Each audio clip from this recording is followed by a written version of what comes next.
आज 2 साल बाद धनिया पहली बार गेट से बाहर निकली थी। पिछले 2 सालों में पीपल फार्म ही उसका घर था, पर आज उसका घर और किस्मत दोनों बदलने वाले थे। एक दिन पहले ही पटियाला से उसको कोई मिलने यहाँ पे हिमाचल आए थे और आज वो और धनिया अपने नए घर के लिए रवाना भी हो गए। पर ये कहानी आगे क्या मोड़ लेगी उसका हमें अंदाजा नहीं था। इस कहानी की शुरुआत हुई थी 2 डॉग्स की दोस्ती से, टिंडा और धनिया। एक ही जैसी कद काठी वाले ये दोनों दोस्त एक ही समय पे एक जैसी चोट के साथ ही हमारे पास आए थे। दोनों के ही दाएं हाथ पे फ्रैक्चर था और बाएं हाथ पे एक छोटी सी चोट। इन दोनों की इम्यूनिटी स्ट्रांग थी क्योंकि अपनी माँ से अलग होने से पहले कम से कम 2 महीने उसके साथ रह चुके थे। पर अब क्योंकि ये अपनी माँ से अलग हो चुके थे और सड़क पे अकेले नहीं जी पाते, तो हमने ठीक होने के बाद भी इनको रिलीज करने की बजाय इनके लिए घर ढूंढना शुरू किया। अब इन दोनों का व्यवहार भी एक ही जैसा था। हमारे यहाँ जब लोग किसी डॉग को अडॉप्ट करने आते तो ये दोनों ही शांति से किसी मॉडल की तरह उनके आगे बैठ जाते और सेलेक्ट भी हो जाते। पर जैसे ही लोगों को पता लगता कि ये दोनों ही फीमेल हैं तो ये दोनों ही उनकी लिस्ट से फिर बाहर हो जाते। अब डॉग्स को पुचकारते हुए प्यार करते हुए कोई नहीं सोचता कि ये डॉग मेल है या फीमेल। पर हाँ, जब किसी डॉग को घर ले जाने की बारी आती है तो लोग फीमेल से इसलिए कतराते हैं कि भाई पीरियड्स के दौरान उन लोगों को साफ सफाई में थोड़ी प्रॉब्लम रहेगी। बहुत से लोग ये मानने को तैयार ही नहीं होते कि स्टरलाइज्ड डॉग्स के साथ ये प्रॉब्लम नहीं आती।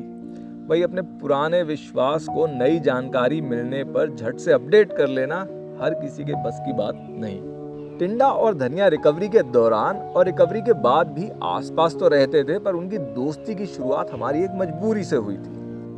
हमारे यहाँ पे केसेस इतने बढ़ गए थे कि हमें 2-2 डॉग्स को एक-एक केनल में रखना पड़ रहा था। और इसी तरह टिंडा धनिया को एक दूसरे का साथ मिला। जब साल भर बाद भी दोनों अडॉप्ट नहीं हुए थे तो हमने यही मान लिया था कि भाई जब हमारा नया अस्पताल खुलेगा तो ये उसी के कंपाउंड में हमारे ही साथ वहां पे रह लेंगे और तब तक के लिए इनकी दोस्ती इनके अकेलेपन का दवा का काम तो कर ही रही है।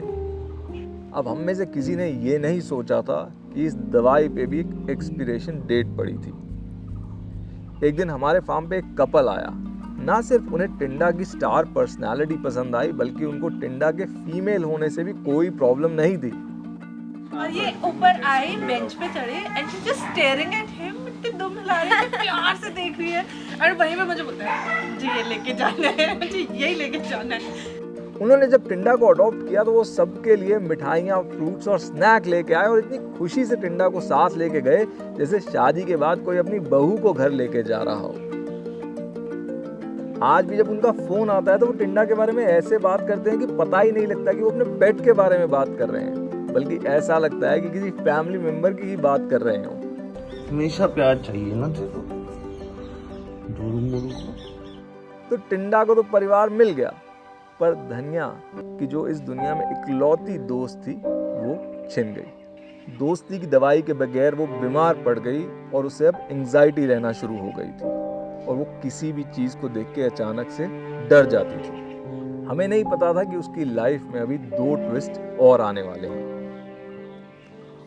करीब हफ्ता पहले पटियाला से हमारे फार्म पे कोई आए। उन्होंने धनिया के बारे में हमारी वेबसाइट पे पढ़ा था और फैसला कर रखा था कि वो धनिया को ही लेके जाएंगे। धनिया को लेने के लिए धनिया के अडॉप्टर रहेंगे। फाइनली धनिया को घर मिल गया है। यहाँ पे उन्होंने एक दिन धनिया के साथ बिताया और उन दोनों की केमिस्ट्री देख के हमें लगा कि भाई धनिया को तो अपना घर मिल गया।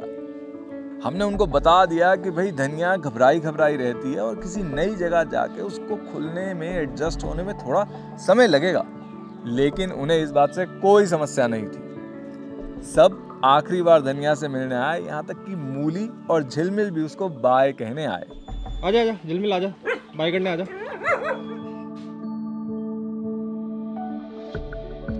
मैं थोड़ी इमोशनल हूँ जब आप डॉग का रोज इनरिचमेंट कर रहे हो। धनिया चलो, धनिया सिट, धनिया अप, धनिया नो, लेकिन अब नहीं है। आप ही की तरह हम भी एक हैप्पी एंडिंग चाहते थे, पर धनिया की लाइफ में भी एक ट्विस्ट और बाकी था। उसका वीडियो आया है, वो एक कोने में बस थोड़ी सी डरी हुई बैठी है। डरी हुई क्यों है? क्योंकि सारे न्यू फेसेस है, जबकि ये नए लोगों से घुलने मिलने में 3 से 4 दिन लेती है। बच्चे को ट्रोमा से निकालने भेजा था, बच्चा वापस ट्रोमा में आया है।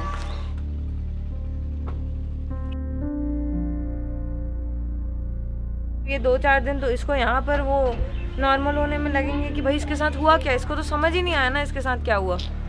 धनिया के डॉक्टर्स ने एक चैलेंजिंग केस लिया था, पर उस चैलेंज को जितना समय चाहिए था वो अपनी परिस्थितियों के कारण उतना समय नहीं दे पाए। पर कम से कम उन्होंने धनिया को अबैंडन नहीं किया और वापस सुरक्षित पीपल फार्म भिजवा दिया। मुझे लगता है कई बार हम चाहते हुए भी अच्छा नहीं कर पाते क्योंकि हम अपनी परिस्थितियों के आगे विवश होते हैं, पर कुछ बुरा ना करना हमारे हाथ में होता है। खैर, धनिया के लिए हमने फिर से एक घर खोजना शुरू कर दिया है और धनिया की कहानी शेयर करके आप हमारी इस खोज में मदद कर सकते हैं।